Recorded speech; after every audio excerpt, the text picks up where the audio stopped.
কথা আগে তো আপনাদের ওই যে প্রথম রাতটাকে কি রাত বলে? হ্যাঁ, কোথাও আপনার জোরের রাত বলে, বাসর রাত বলে, ফুলসজ্জা অনেক কিছু আছে বাংলায়, যে যার পারে প্রথম রাতটা।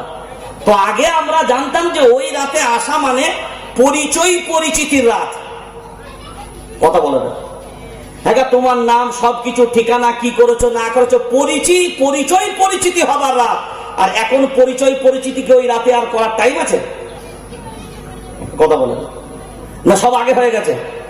এখন যদি পাল্টা এসে বলে, হ্যাঁ তোমার নাম কি, হ্যাঁ তুমি কতদূর পড়েছো, এখন এই কথাগুলো আর বলতে পারবে? ও তো সব ফিনিশ করে আছে। এখন বলে ওই রাতে তাহলে করবেটা কি?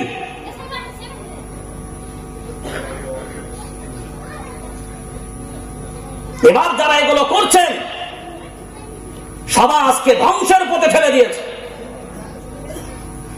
কবরে যখন যাবেন শরীয়তের কথা মনে হয়, জান্নাতে যাবার বেলায় শরীয়তের কথা ভাবেন, আর আপনি আপনার পরিবার, আপনার সমাজকে আপনি জানেন না। আদ-দাইয়ুসু লা ইয়াদখুলুল জান্নাহ, দাইয়ুস কখনো জান্নাতে যাবে না। কারোর হিম্মত নেই। আমার রাসূল যখন বলেছে যাবে না, তো যাবে না।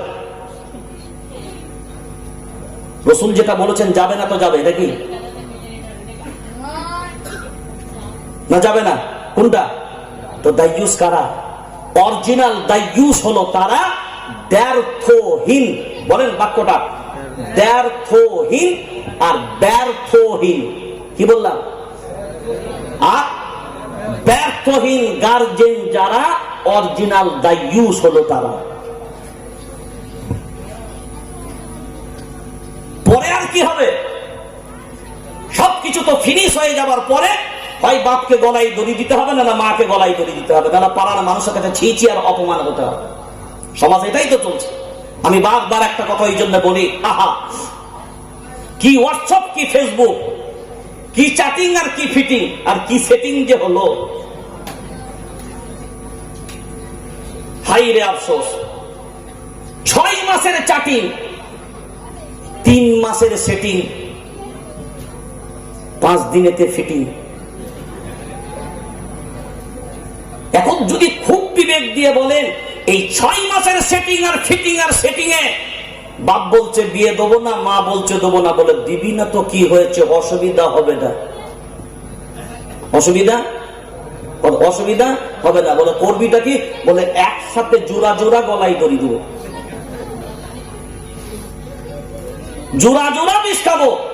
আর মাও বলছে, বাপ বলছে দেখো আর বলে লাভ নেই, বড় হয়ে গেছে, কি বলবে, কোথায় মরে যাবে, একটাই ছেলে, পটল তুলে দিলে অসুবিধা নাই। সমাজকে ধ্বংস করছে কারা? আমরা দায়ী না? দিন মিটে গেল, এই ফোন দিয়ে কানেকশন, যতক্ষণ পর্যন্ত বিবাহ না হবে ততক্ষণ পর্যন্ত কথা বলা হারাম। কথা বলা, শুকর খাওয়া কি, কুত্তা খাওয়া কি, কুত্তার পায়খানা খাওয়া কি, আচ্ছা মাছি খাওয়া কি? জোরে বলেন। হ্যাঁ, মাছি খাওয়া হারাম। আপনি বলেন কুত্তা খাওয়া হারাম, মাছি খাওয়া বুঝি হালাল? না, মাছি খাওয়াও হারাম। কুত্তাও যেমন হারাম, মাছিও তেমন হারাম। মদ খাওয়া যেমন হারাম, তেমনি বিবাহের আগে মোবাইলে কন্টাক্ট মেরে চালানোটাও ওই হারামে সহযোগিতা করেছো শাশুড়ি আর বাপ, শ্বশুর মশাই। সহযোগিতা করেছেন কারা? শ্বশুর আর শাশুড়ি। তারা এখনো বলে না, শ্বশুর যদি নামাজি মুসল্লি হয়, হাজি সাহেবও হয়, গাজী সাহেবও হয়, তারপরেও শুনে রেখে দাও, এই অপরাধের কারণে বাপ কিন্তু পাকড়াও হবে রে ভাই। কারণ আদ-দাইয়ুসু লা ইয়াদখুলুল জান্নাহ।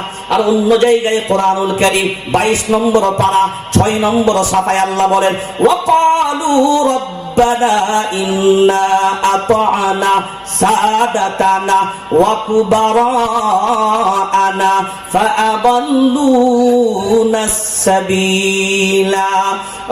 রব্বানা আতিহিম দিউফাইনি মিনাল আযাবি ওয়ালআনহুম লা'নান কাবীরা। আল্লাহু আকবার বলেন। এবার লক্ষ্য করে দেখেন, আপনার গাফলতির কারণে যদি আপনার ছেলে বিপদে যায়, আপনার অবহেলার কারণে যদি আপনার মেয়ে বিপদে যায়, তো শুনে রেখে দেন, তার জন্য যদি জাহান্নাম তাদের ঠিকানা হয়, কিয়ামতের ময়দানে যখন জাহান্নামের দিকে তাদেরকে নিয়ে যাওয়া হবে, তারা প্রথম দাবি করবে, আল্লাহ, যাদের কারণে জাহান্নামে আসলাম আমরা, আমার আব্বা প্রথম দায়ী, আমার মা প্রথম দায়ী, আমার স্বামী প্রথম দায়ী, আমার বড় ভাই প্রথম দায়ী।